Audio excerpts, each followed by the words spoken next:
Hi there. Today we're talking about near synonyms. Now, I will just start by saying that there are very few perfect synonyms in English. Perfect synonyms are words that can be used interchangeably in every situation. So, what is a near synonym? Near synonyms are words that mean almost the same thing, but they can't be exchanged in every situation. Sometimes this is just a matter of formality. For example, the words daddy and father. Father is obviously more formal. You would not receive a formal letter from a government department referring to your father as your daddy. Other words that show degrees of formality are the verbs begin and start. Begin is a bit more formal. You might hear it in a formal setting like an examination. You may begin your examination. But there are other differences between begin and start. We're more likely to use start to show something happening quickly, like a race. Take your place, the race is about to start. Whereas begin is usually for something that happens more gradually.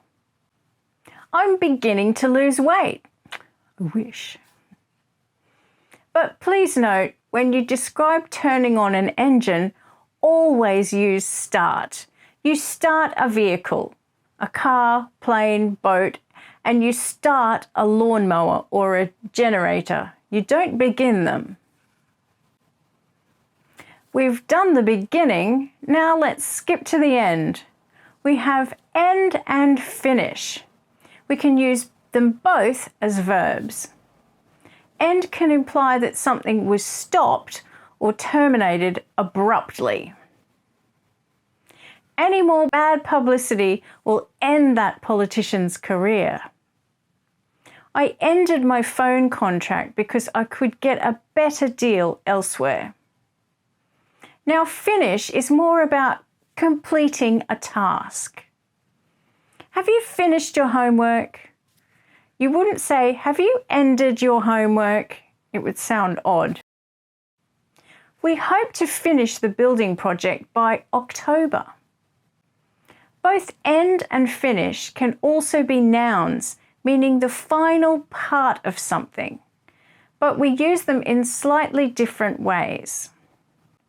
End can show the conclusion of a period of time.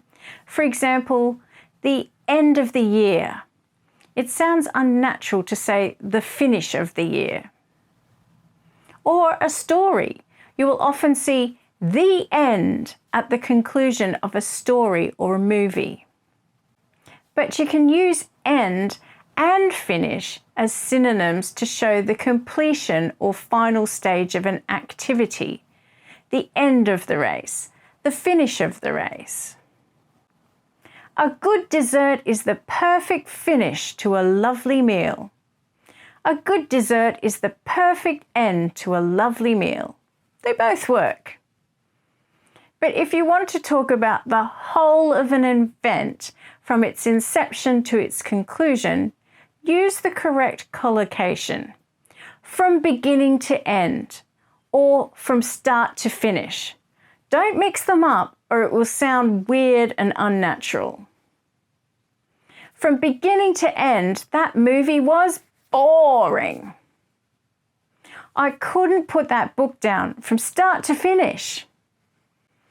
Speaking of collocations, this is another reason we can't always substitute one word for another. The adjectives suitable and appropriate are near synonyms for this reason. We use suitable to describe a person, purpose, or situation, but we don't use appropriate when talking about people. It's about behavior or content, and it has a more formal tone. A suitable person for a job is one who is qualified and capable of doing the job well. You wouldn't say that someone is an appropriate person for the job. We can describe clothing as either suitable or appropriate. There is a subtle difference here. If you use suitable to describe clothing, you are referring to its purpose. We need to buy some suitable clothes for camping. So the clothes are good to use for that purpose.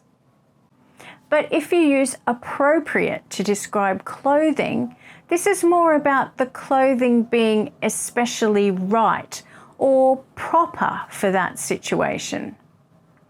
For example, you wouldn't walk into a formal wedding wearing a skimpy bikini. That is not appropriate clothing to wear. But the same bikini might be regarded as suitable clothing for a pool or beach party. Appropriate clothing for a woman to enter a mosque would be clothing that completely covers the body and a head covering. Now, it is possible to use suitable because the clothing is good for that purpose, but using appropriate has a further implication of the clothing being especially proper for that situation.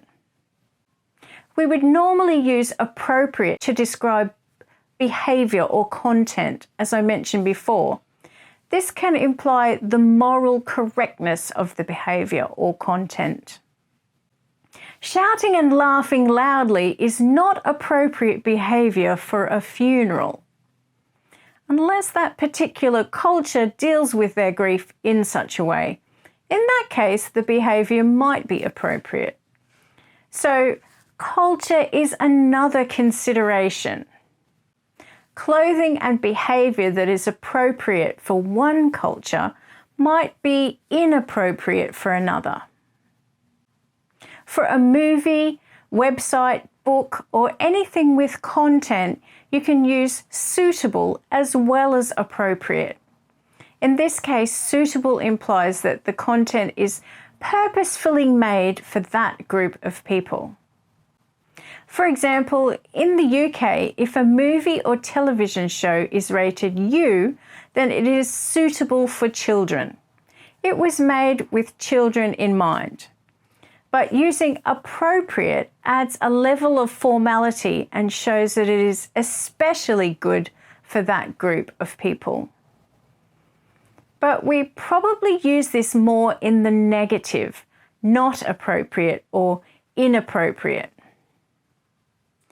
Inappropriate material might be offensive or cause harm to a particular group of people, such as children or a religious group. That YouTube channel is not appropriate for children. Or it might be offensive and harmful to all people in general. Inappropriate images were removed from the website by police. That's all for today. I hope it helped. Leave a like and subscribe if you haven't. Bye.